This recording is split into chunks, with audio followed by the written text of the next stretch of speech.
Welcome to Sethu Chitra kitchen. சின்ன வெங்காய சாம்பார் எப்படி பண்ணுறதுன்னு பார்க்கலாம்.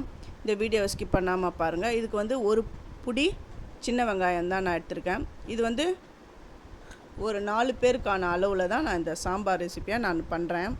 2 தக்காளி எடுத்திருக்கேன், நாட்டு தக்காளி தான் எடுத்திருக்கேன்.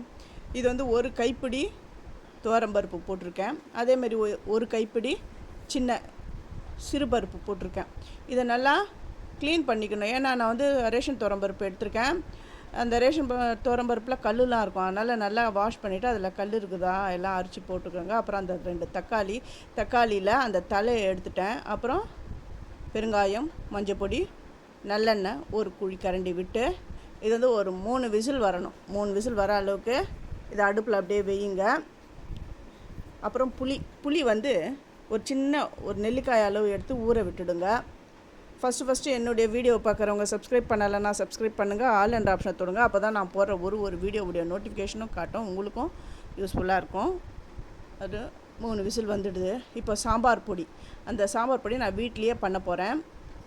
அதுக்கான இன்க்ரீடியன்ட்ஸ்லாம் இது. ஆல்ரெடி வந்து இந்த சாம்பார் பொடியோடைய ரெசிப்பியை நான் ஏற்கனவே என்னுடைய வீடியோவில் போட்டிருக்கேன், நீங்கள் போய்ட்டு பாருங்கள். இந்த சாம்பார் பொடி மிக்சியிலேயே நான் அரைச்சிட்டேன்.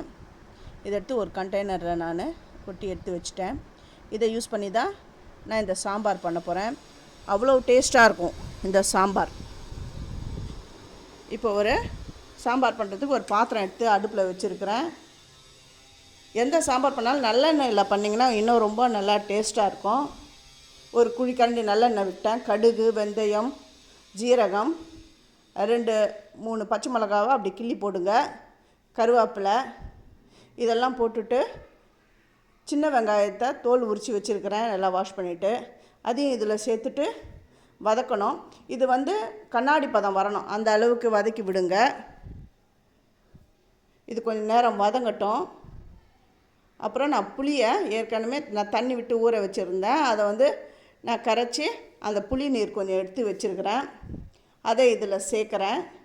இது கூட கொஞ்சமாக தண்ணி விட்டு அப்புறம் இது கூட நான் அரைச்சி வச்சுருக்கிற சாம்பார் பொடியும் நான் இதில் சேர்க்க போகிறேன். அந்த சாம்பார் பொடியுடைய அந்த புளியுடைய சாம்பார் பொடியுடைய அந்த ராஸ்மெல் போகணும், அந்த அளவுக்கு நல்லா பிளெண்டாகி கொதித்து வரணும். இதுக்கு தேவையான அளவு உப்பை நான் சேர்த்துட்டேன். இப்போ வந்து நான் வச்ச குக்கரில் அந்த பருப்பு நல்லா மேஷ் ஆகி வந்துடுது அந்த 3 விசில்லையே. இப்போ இந்த தண்ணியை வடிகட்டிட்டு அந்த பருப்பை கடைஞ்சிக்கோங்க. இந்த மாதிரி மெத்தடில் சாம்பார் பண்ணுங்கள், ரொம்ப நல்லாயிருக்கும். வீட்லேயே நீங்கள் ஃப்ரெஷ்ஷாக அரைச்ச சாம்பார் பொடியில் நீங்கள் சாம்பார் பண்ணுங்களேன், அந்த அளவுக்கு டேஸ்ட்டாக இருக்கும். இந்த மெத்தடில் நீங்கள் பண்ணிங்கன்னா இதே மெத்தட்லேயே நீங்கள் செய்வீங்க. அதாவது வெங்காய சாம்பார் மட்டும் இல்லை, காய் போட்ட சாம்பார், எந்த சாம்பாராக இருந்தாலும், டிஃபன் சாம்பார், சாதத்துக்கான சாம்பார், இது வந்து ரைஸ்க்கான சாம்பார் தான் நான் பண்ணியிருக்கேன். இது இட்லி தோசை கூட ரொம்ப நல்லாயிருக்கும் இந்த சாம்பார். அதுக்கு இந்த சாம்பார் பொடியை நீங்கள் யூஸ் பண்ணலாம். இப்போ அந்த பருப்புலேருந்து வடிகட்டி வச்ச தண்ணியை அந்த பருப்புலேயே விட்டு இப்போ அந்த வெங்காயத்தில் நான் வதக்கி வச்ச வெங்காயத்தில் அதை விடுறேன். கொஞ்சமாக தண்ணி விட்டு இது நல்லா கொதி வரட்டும். நம்ம வந்து தாளிச்சிட்டோம், அதனால் இப்போ இன்னொரு தடவை தாளிக்கணுன்ற அவசியம் இல்லை. இது எல்லாமே சேர்ந்து கொதி வரட்டும். பாருங்க, வெங்காயம் போட்ட சாம்பார் அவ்வளோ டேஸ்ட்டாக இருக்கும்.